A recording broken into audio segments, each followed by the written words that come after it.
तो एपिसोड की शुरुआत में हम देखते हैं शिनोबी का ग्रुप जो कलेक्शन ऑफिस जा रहे थे।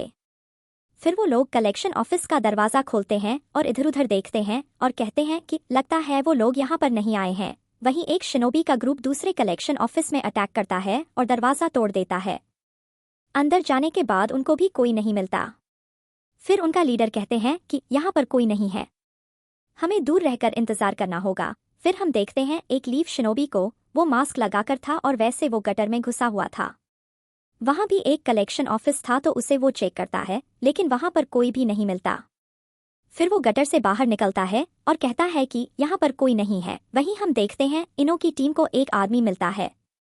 वो आदमी कहता है कि मुझे सच में नहीं पता और अगर पता भी होता तो मैं नहीं बताता। फिर वो स्कार वाला शिनोबी कहता है कि कोई फायदा नहीं है, यह कुछ भी नहीं बोलने वाला, तो अब हम इसका क्या करें। पीछे उनका लीडर कहता है कि थोड़ा सवाल जवाब करो, यह जरूर बताएगा। तभी पीछे से चोजी आता है और कहता है कि यहाँ पर किसी अकात्सुकी का साइन नहीं है। फिर तुरंत इनो भी आ जाती है और बताती है कि यहाँ पर बहुत दिनों से अकात्सुकी नहीं आए हैं। फिर वो स्कार वाला शिनोबी कहता है कि तो फिर हम क्या करें अल्बा। फिर अल्बा कहता है कि वेल, किसी भी टीम ने हमें मदद के लिए नहीं बुलाया है।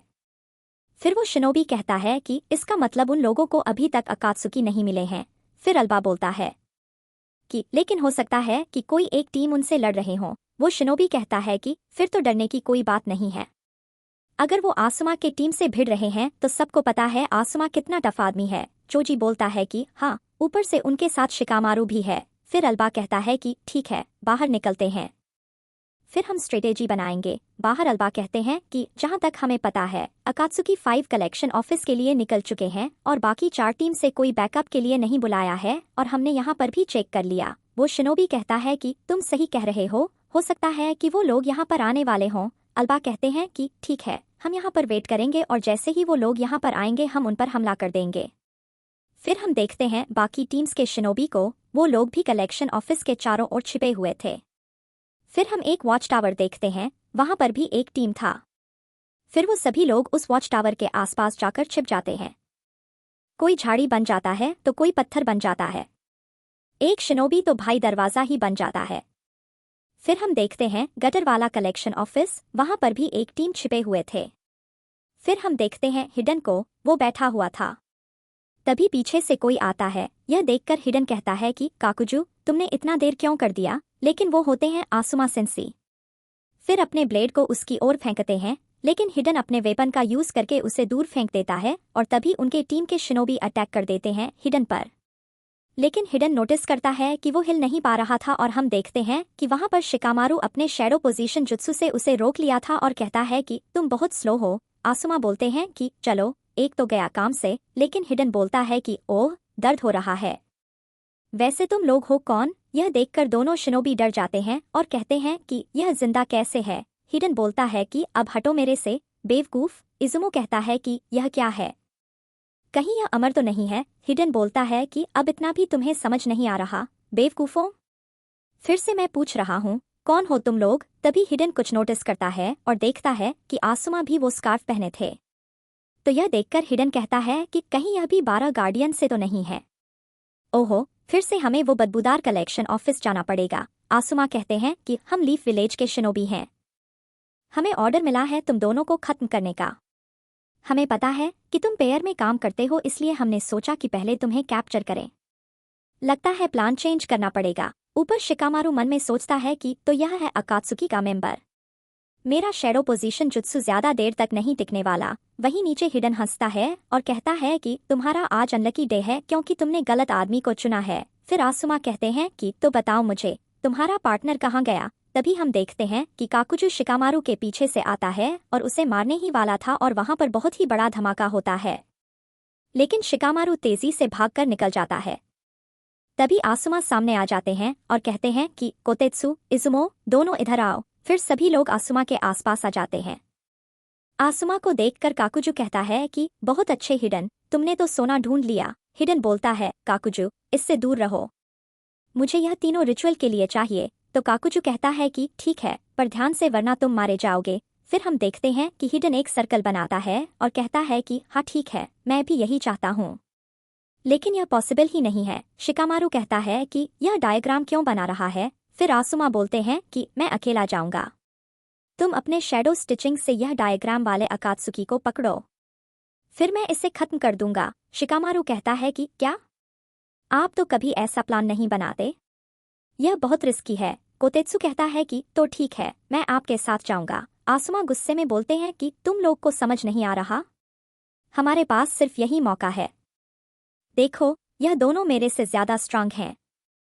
इजुमो और कोतेत्सु, तुम दोनों शिकामारू के साथ दूसरे अकात्सुकी को संभालो। इजुमो कहता है कि अब तो हमें इसके बारे में पता चल चुका है और हमें उनका स्ट्रेंथ भी पता चल चुका है, तो क्यों ना हम वापस चलें और बैकअप के साथ हमला करें। आसुमा कहते हैं कि तुम्हें सच में लगता है कि यह लोग हमें जाने देंगे?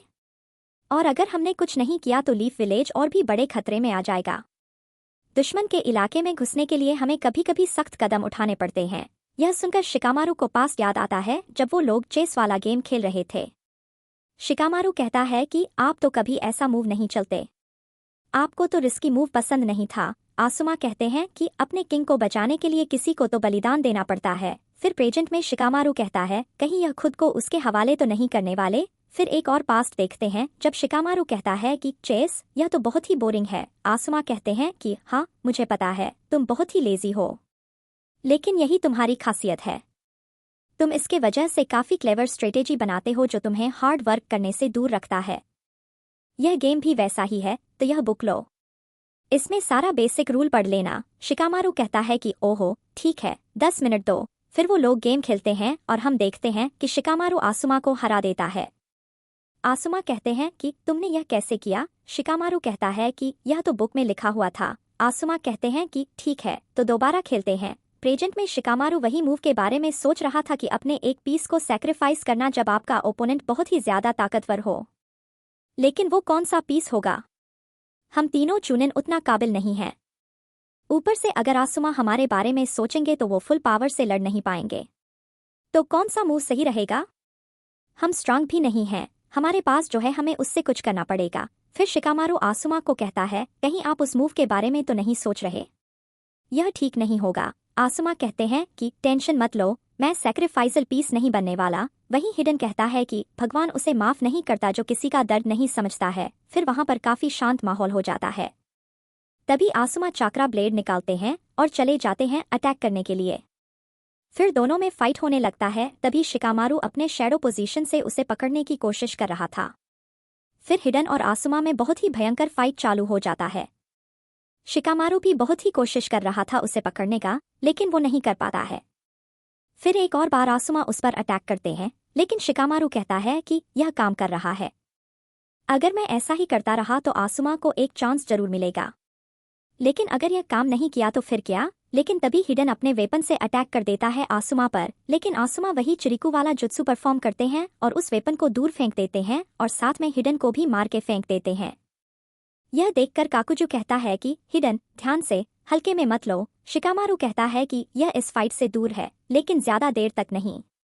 खैर, तुम दोनों मेरी बात सुनो। उधर हिडन और आसुमा में फाइट चल रहा था। तभी पीछे से वो लोग ब्लेड फेंकते हैं और साथ में आसुमा भी ब्लेड फेंकते हैं हिडन की ओर, लेकिन हिडन बेफिक्र होकर शिकामारू की तरफ दौड़ने लगता है और कहता है कि मुझे पहले कमजोर को ही खत्म करना पड़ेगा। आसुमा कहते हैं कि उनको अकेला छोड़ दो और मेरे से लड़ो। तभी हिडन अपने वेपन से उन पर अटैक करता है और उनको चोट लग जाता है। फिर आसुमा कहते हैं कि कोई अटैक काम नहीं कर रहा है, तो ये लो। फिर आसुमा अपने जुत्सु से पूरा धुआं कर देते हैं। लेकिन हिडन को देखते हैं कि वो सर्कल में जा रहा था जो उसने पहले बनाया था और तभी उसका हाथ भी काला होने लगता है। ऐसा लग रहा था कि वो स्केलेटन बन गया। फिर वहीं आसुमा अपने मुंह से चिंगारी निकालते हैं, जिसकी वजह से वहां पर बहुत ही बड़ा धमाका होता है। और यह एपिसोड यहीं पर खत्म हो जाता है।